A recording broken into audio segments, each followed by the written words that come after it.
Okay, we're up to Daf Yoma Daf Okay, it's more challenging whenever we start in the middle of a topic. So we'll start slowly. Once we get into it, the next Gemara, later Gemara gets much easier. The rest there is a bit of a challenging Gemara. Moishi, you got a very sharp mind, so you have to help us. You have to help us get into. You have to help us get into it. Otherwise, without your help, how are we going to get into it? Yes, with your fridge, freezer. What happened was a Kohen Gadol started the avodah on Yom Kippur marvelously. He did this korban tamid in the golden clothes with the dishmas b'achapnimi and the mano. He did everything right, and then he changed into the white clothes. Do you remember the morning clothes costed more than the afternoon or less than the afternoon? Morning was more. Morning was much more. Yeah? Morning had much more. Yes. 1812 or 12:8. That's good. And one person spent 20,000. We learned. Okay, the Maisa, so he's changed into his very expensive white clothes, and he said vidu. And then he went and did the lottery, and then he did vidu again, and then he shechted the cow, and unfortunately he was nifta. And the question was, can another Kohen Gadol continue with the blood, or does he have to start again with the shechita? And the Gemara brought machlekes when the Torah says pa does mean pa can blood alone mean pa? Like she said, yes, the ikashad is the word pa doesn't mean damn pa, cannot mean pa, but obviously if you've got the carcass of the cow, that is a pa, but the blood alone. And the Gemara was bothered by the whole question. The whole premise of the question was difficult. Does anybody remember why the premise of the question is difficult? Oh, it's a chatos shemesu ba'aleo, so who cares if it's part or it's part halachi? It's chatos shemesu ba'aleo lemisos, that we get rid of it altogether. Came along of Ammon and told us, what is it? It's a chatos at Sibul. Very good. I told you we need your help. Rabbi argued with him, and Rabbi said to him that what? What did Rabbi say to him? You're wrong. It's not chatos at Sibul. It's chatzas shutfit. The Gemara in Maisa asks a question: what difference does it make one way or another? And the Gemara says, "Nafkimina is that if you can all do an avera, we don't have that problem." Oh. So then the Gemara used that as a shaila regarding the Gemara tried to be regarding Tmur, and anyway said Tmur regarding this same chatos of Yom Kippur. That means it's a similar shaila whether we can do Tmur. That means that's a Kohen Gadol instead of dying. What he does is he says Zeh Tmur Azeh on Yom Kippur. Somebody came up to me a couple of days ago, he's all bothered. How can we ask such a shaila? Yom Kippur in the Kiddush is going to do. Who cares? We did a mistake, or we did many things wrong. It's very interesting, you should, because we don't have kodshim, but you can imagine how many shailas come up, etc., etc. So what happened was he did Tmur. Does it work or not? And it's be'etzem, it's a shaila, a little bit to do with is a chatos sib or not. The Gemara boils the question down to the fact that when the Kohen Gadol does the second vidui, who does the vidui apply to? Who's the vidui for? All the Kohanim. So the Chayra, since we know Tmur goes basa the Makdish on the Miskapa, does anybody remember Bichlus? No, so Tmur is by the Miskapa. Tmur is by the Miskapa. We had three halachas from Abichnon. That Makdish has to pay Chomash, the Makdish could choose the Tevasa. No, but Miskapa does Tmur. So the question, the bottom line question was what? Who remembers? What's the nutshell? What's the question? Are the Kohanim Miskapa Mikufya? Is it like a floating, that means they latch on? Or do the Kohanim get a kapora from the essential part of the cow to get part of the cow? So therefore it's chatos, and therefore you can't do Tmur because it belongs to a lot of people. The Gemara brought a fascinating Beis, which the Beis is a Tosefta in Tmur, which found 3 chumras in korbanos over Tmur. Maybe you should put the coke down that way that people can get. Oh, it's a hot day. Let me like this. 3 chumras in korban over Tmur, 1 chumra of Tmur over korban. You'll tell us the 3 and the 1, right? You didn't write it in your wallet yesterday. What else can you write in your wallet? 3 chumras of a korban over Tmur, 1 chumra over Tmur over a korban. What's the 3 chumras of a normal korban over Tmur? You don't know. What's the 3? Korban applies to Tzibur and Yochid, Tmur doesn't. Korban is Derech Shabbos and Tmur. Very good. Tmur doesn't. Korban makes Tmur. Tmur doesn't do Tmur. What's the chumra that Tmur has over a korban? Even if it's originally a Balmum, you can never make it chulin because it's velo of it. Quite complex. The Gemara tried to find one specific zevach. The Gemara found one, which was eventually Eido Sheni Yom Kippur, because originally the Gemara wanted to say partially Yom Kippur. The Gemara says no, because then you go viral and you can do Tmurah or not. It's Eido Sheni Yom Kippur. The Gemara says that by Tmurah, the Gemara says that by Tmurah we say Shem Tmurah. That means when we talk about Tmurah, we have to talk about the concept of Tmurah, because we can't talk about the Tmurah of the Yom Kippur Korban, because it's Tmurah as Chatos, and Tmurah as Chatos Lemisa Oslo. And in one of those three Chumas was that it's not Derech Shabbos and Tmurah, which is mashman. On the weekday you would bring the Tmurah. The Tmurah of the power of the Yom Kippur, you wouldn't even bring it on the weekday. So which the Gemara answered that when we talk about Tmurah, we're referring to the concept of Tmurah, meaning that there's a concept of Tmurah which has a Chumah. When we speak about Zevach, we speak about a specific Zevach. Now all the Gemara asks the question is, why do we split hairs over here, so to speak? And when we speak about the three Chumas of the Zevach, we're speaking a specific Zevach. And we speak about Tmurah, we're speaking about the concept of Tmurah. So let's see the Gemara inside. There's 3 lines to the top of the Aleph from Dalef. Umayshno Tmurah. Why is Tmurah different? The Gemara answers. Shem Tmurah Achasi. By Tmurah, we go after the concept of Tmurah because generally Tmurah is one principle of Tmurah. But Zevach, when it comes to Kabbonos, Ike B'choy Ike Maisa, there's different kinds of Kabbonos, and therefore you cannot say one Kabbonos is more Chabur. By B'choy Maisa, if you remember, we mentioned yesterday, this Chumah we said over Tmurah, but Zevach does not apply to B'choy Maisa. If a person has an animal as a firstborn, which has an original mum, or a person does a Maisa with an original mum, then one can never be put with it because it's really of it. So therefore, when it comes to Zevach, we're looking for a specific Zevach. And we had yesterday 2 choices. One is the power of Yom Kippur, and one is the Eil of Yom Kippur, the Ram of Yom Kippur. If it's the power of Yom Kippur, we've got a proof that Kohanim is only Mekufya. It's only latching on because it's shaykh to do Tmurah by the power of Yom Kippur. And the words Doicha that you've got no Vaya, we're talking about the Ram of Yom Kippur. The Ram of Yom Kippur is an Oila. Fei the Gemara. Why did he talk about the Ram of Aaron? He should have said that you want to find a korban that has the 3 chumras. I talk about the korban Pesach. What's the 3 chumras? It's Doicha Shabbos and Tumah. Yes. It's brought Yochid B'tzibur. Yes. Is it brought? It's mixed Tumah. Yes. So let's talk about Pesach. Says the Gemara, the Doicha Shabbos and Tumah. V'yis Tumah the korban Yochidu. Kesova in Sheichtin Pesach ala Yochid. You can never bring a korban Pesach ala Yochid. He holds, we had it actually in Psochim, that one person alone, let's say you've got a hearty appetite, and you want to bring a korban Pesach by yourself, there's Machlokas Tanoim, whether you can bring a korban Pesach by yourself. Does everybody remember how the Rambam Paskins? Rambam Paskins, you're allowed to. But Yehuda holds you're not allowed to. So does anybody remember where he gets the idea that if you've got a hearty appetite? No, it's a Drosh. The Pasuk says, the simple explanation of the Pasuk, which I would always understand, is you can't shech your korban Pesach at home in one of your gates. He reads it as if one person coming korban Pesach. Okay. Says the Gemara, let's talk about korban Pesach Sheni, which can be brought as a Yachid. So the Gemara says, Mi dochi tumah is not doicha tumah. We're going to have a few minutes at Machlokas as Pesach Sheni doicha tumah. That means like this. The first korban Pesach is doicha tumah, right? If Voivu Kreisel or Tomei, we bring korban Pesach. That's why if somebody says to you, why didn't we bring korban Pesach this year? Don't say to him because I was Tomei, because Pesach is doicha tumah. But the shaila is regarding the second korban Pesach. Let's say, for example, a minority of Kreisel were Tomei, so they pushed off to Pesach Sheni, and they hoped to become Tomei. And then what happened was they had bad mazel again, became Tomei again. This is a Machlokas which we're going to discuss in a minute. Now the Gemara carries on to a different question altogether. Going back a whole daf, we had a Tanakama that said that korban Sibur is Doicha Shabbos and it's Doicha Tumah. We had Rabbi and Rabbi Yaakov that they argued with him. Does anybody remember what Rabbi and Rabbi Yaakov said to him? Very, very good. Rabbi said to him, you're wrong. Why are you wrong? Because I'm going to find you a korban Yochid that is Doicha Shabbos. Again, let's get very clear. The Tanakama said that korban Sibur is Doicha Shabbos and korban Tumah. You ask, why does Vashach tell us where it is? Because we don't have the Tanakama. The Tanakama says that korban Sibur is Doicha Shabbos Doicha Tumah. Came along a man and said to me, you're wrong. I've got a korban Yochid that is Doicha Shabbos and Tumah. E.g., for example, korban Pesach. Came along Rabbi Yaakov and said to him, I've got a korban Sibur that's not Doicha Shabbos and Tumah. For example, Chagiga.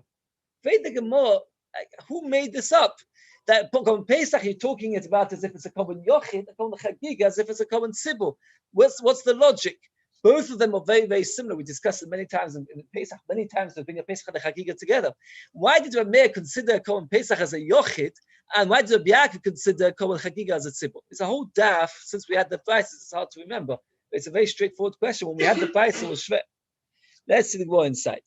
Omri Rabbi Yisroel Rabbi Betana. Ma'ishno Pesach the Kol Korban Yochid, Ma'ishno Chagiga the Kol Korban Tzibur. If you're going to say to me that it's a Korban Tzibur because it's brought as a general group together, everybody brought Korban Chagiga together. Pesach Nam Yosef Knufya. Pesach came with Knufya. In fact, it came with a bigger Knufya. It is possible, for example, there's only one Yid in Klal Yisrael's tummy. So when does he bring Korban Pesach? Pesach Sheni. Is that the Korban Yochid, the Korban Tzibur, which is Korban Yochid? Only one person bring it. Korban Chagiga, you never have one person bring it. Korban Chagiga, the whole of Klal Yisrael bring it on Yom Tov. So that's why we refer to Pesach as a Korban Yochid and Chagiga as a Korban Tzibur.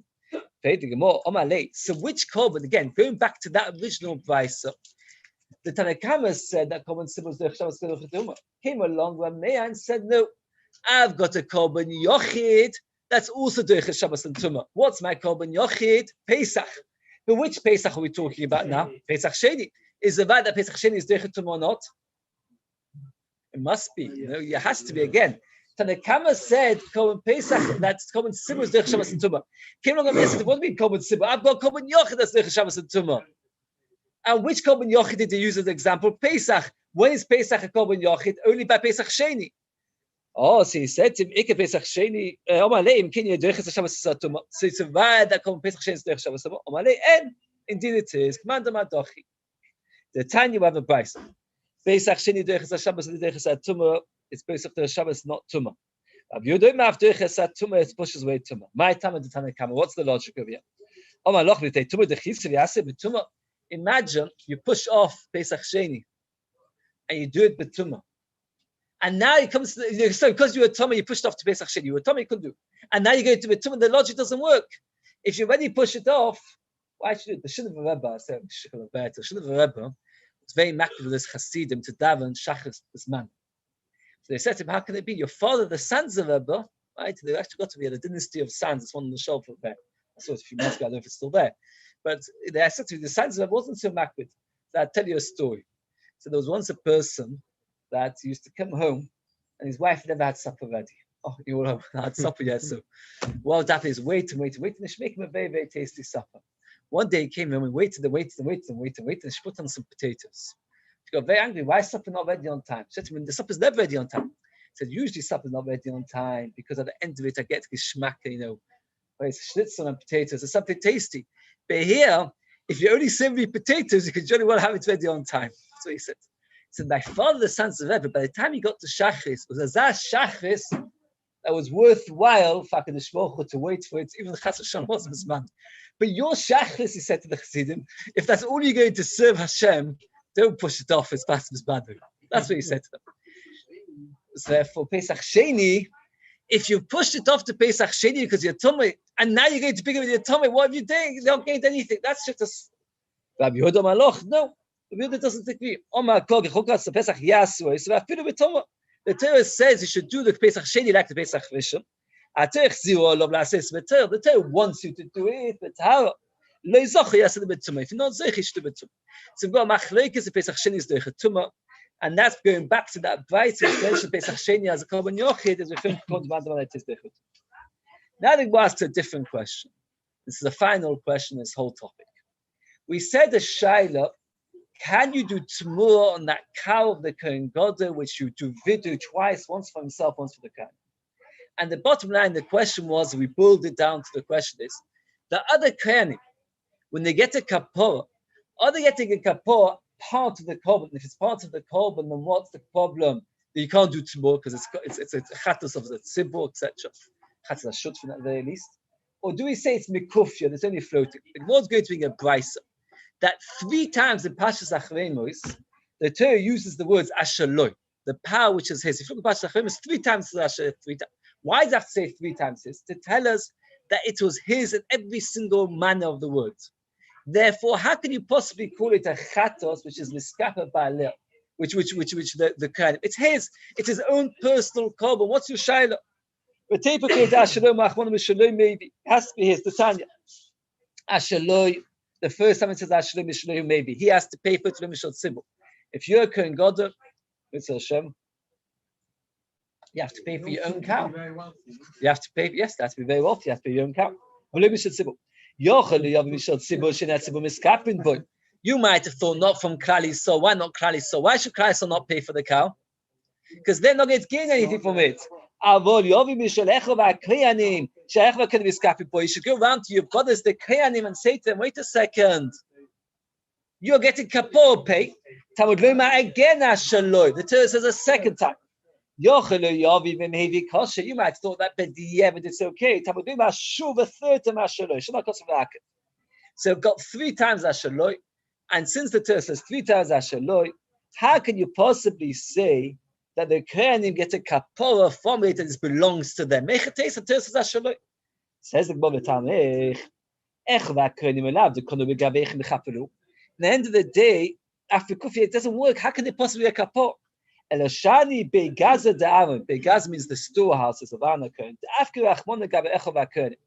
Ocha gabe tzmon nami shani begaza de'aron. After Rachmona gabe echo v'akohen. Meaning like this, that what you're forced to come to the conclusion that even though it belongs to Aaron and Aaron pays for it, and the brothers are not allowed to share the costs, and if they share the costs, it's possible di'evet. But nevertheless, they get a kapot. Since they get a kapot, somehow they must get a kapot. Once they get a kapor, then the question must be that Hashem, so to speak, was mafkirit. Hashem, so to speak, took it away from Aaron and gave a free for all that everybody should be able to join in.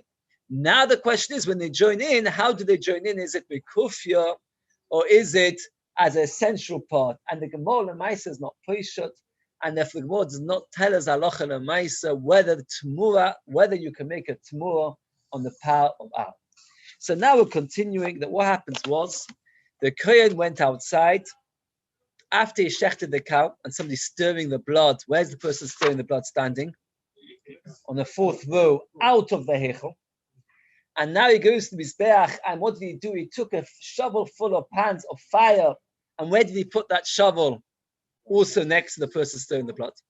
Then they brought him 2 more kelim, one a big shovel full of keteros, from which he scooped 2 hands. I will have many shilas about the scooping. He took 1 hand next to each other, loads of shilas, which most of them, the Golem was not patient. Can another person do it for him, etc. He took 2 scoops, he put it on the spoon.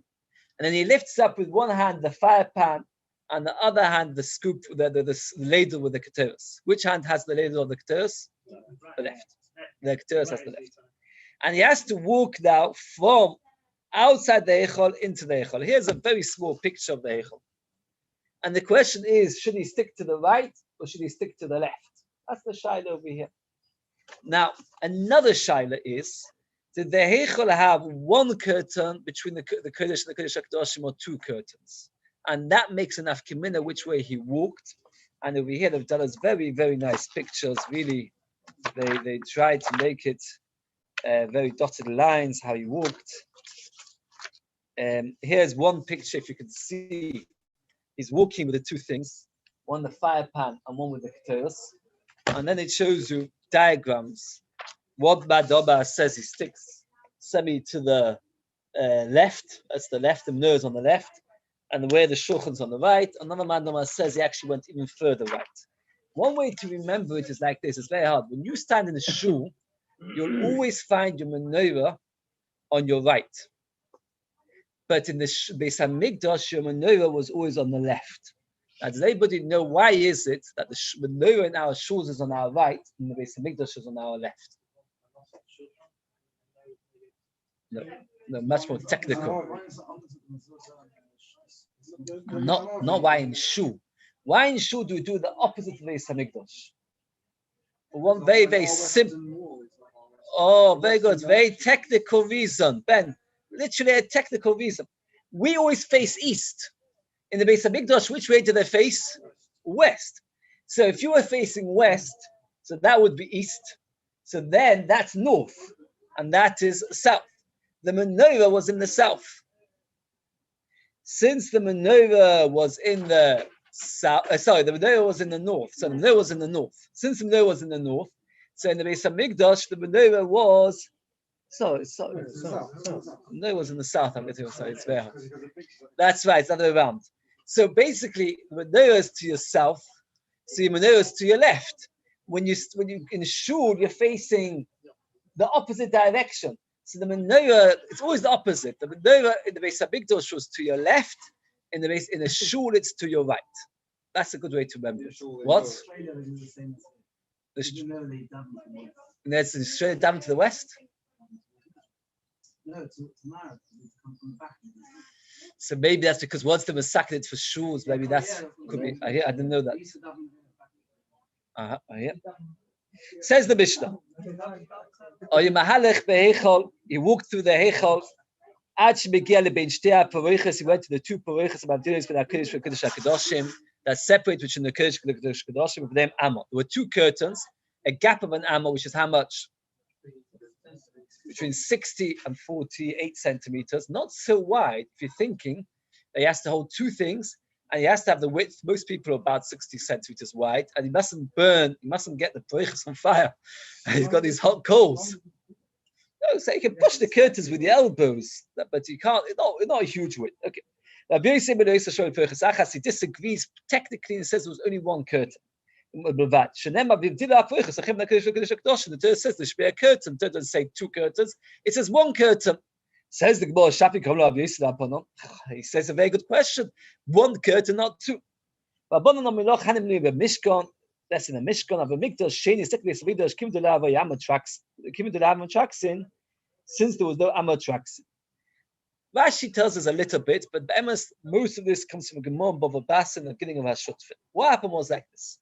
In the first place of Mikdash, Shlomo HaMelech built a wall which was an amma thick and 30 ammas high. And he made the entrance in the tzofin. That means going into the Kodesh HaKadoshim, you have a very big wall.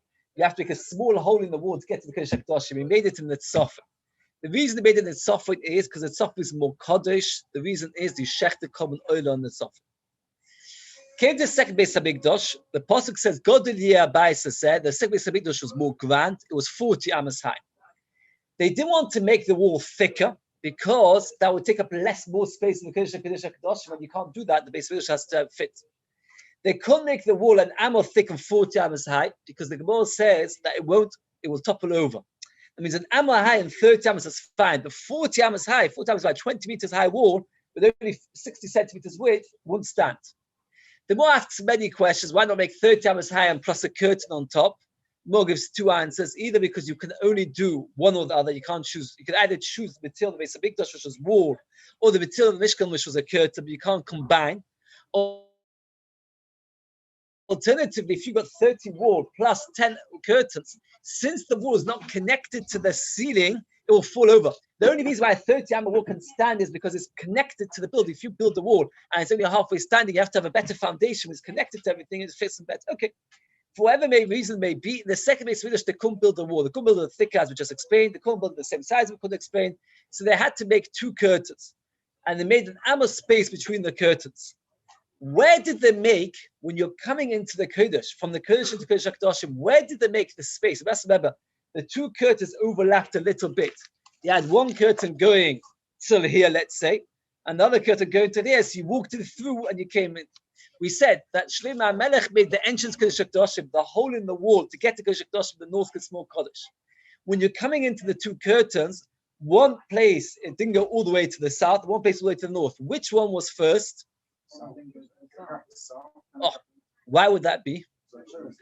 Because when you go into Kodesh HaKadoshim, you have to go in the south, and then you walk along, and then you go in the north. It's actually here's north, so you would have the gap there. You'd go in, go all the way along, and go in the north. That way, you're coming into Kodesh HaKadoshim in the north.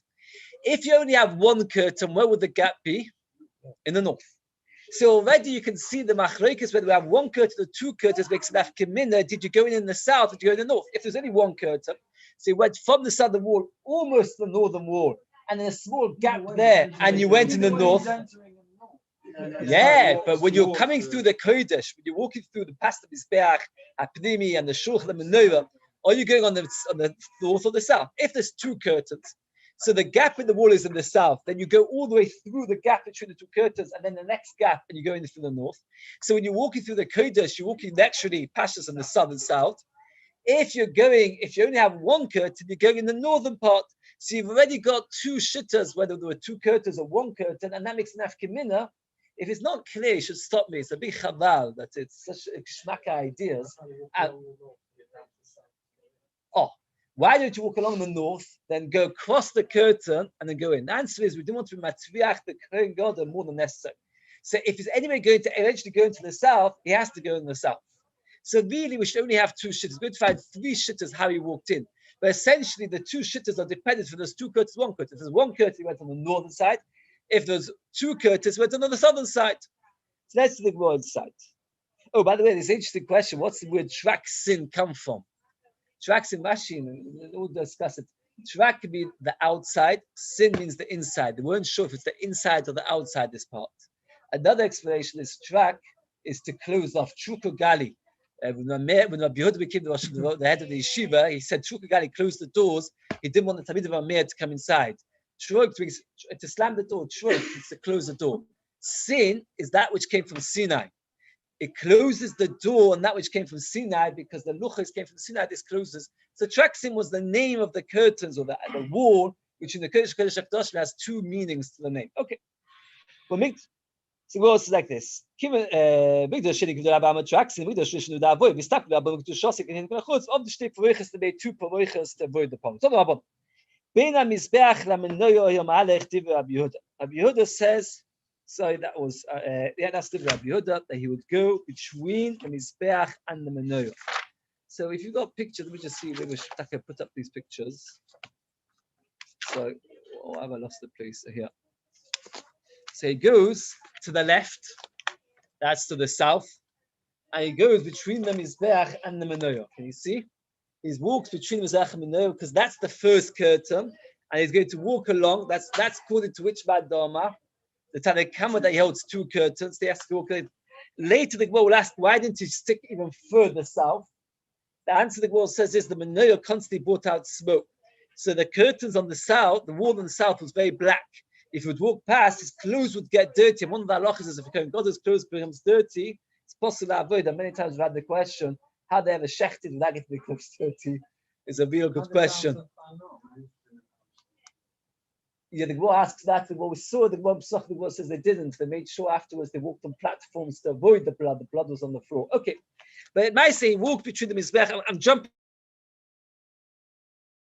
ahead just to get close. You walk between the mizbech and the that's going to put the man to two curtains. He goes the other way. He goes this way between the shulchan and mizbech. That way he holds. What's Rameh hold? There's only one curtain. Since there's only one curtain. So he went on the north, so he went between the Shulchan Mizbeach. So he went literally to the north, between the Shulchan and the wall, not between the Mizbeach and the wall. He stuck to the wall itself.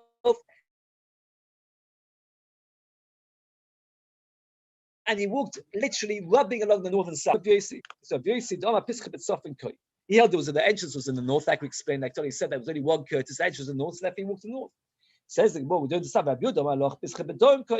So Rabbi Yehuda holds it was in the south. That's very good. So we explained to Rabbi Yehuda, he says on the south. We explained to Rabbi Yehuda, he says in the north. If he holds like Rabbi Yehuda that there were two curtains and he went on the south, Rabbi Yehuda go on the south. If he holds like Rabbi Yehuda, there was only one curtain, he's going to the north. Rabbi Yehuda go like Rabbi Yehuda.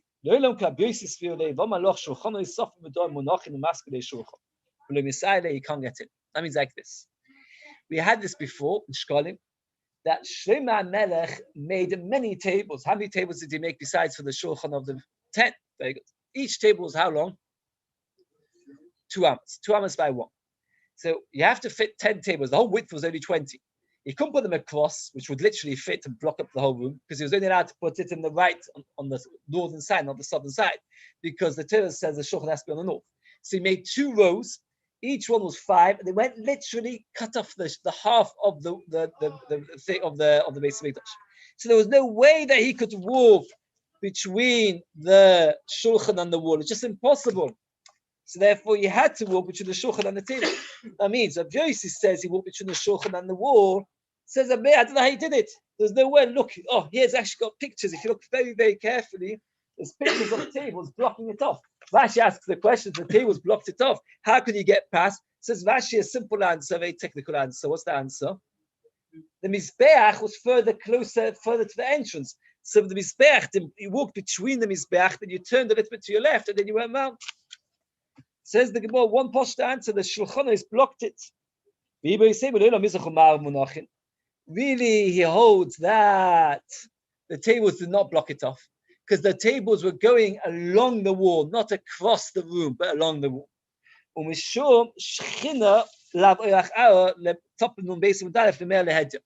you're walking to a very chashva person, you don't walk direct, you walk around. It's like a sort of the chashivas. So over here, where Meir held, you don't go directly into that northern part. So therefore, you have to walk around. So he would walk around between the table and the no. Masha'inkin, according to the other man, Doma, there were two curtains. He didn't have this problem walking around. Does anybody know why? Because there's two curtains. Since there's two curtains, you're anyway going to go this way. But when Meir held that, according to Rabbi Yossi, there's only one curtain to walk straight into the gap. That's no good. I just want to do two more lines because it's a shame not to finish it. Rabbi Yossi says to you, the fact that HaKadosh Baruch Hu allowed it, that every person can directly approach Hashem, is a raya how much a Yid close HaKadosh is to Klal Yisrael. So you don't need to have that kind of distance to walk in a roundabout fashion. You can walk directly in.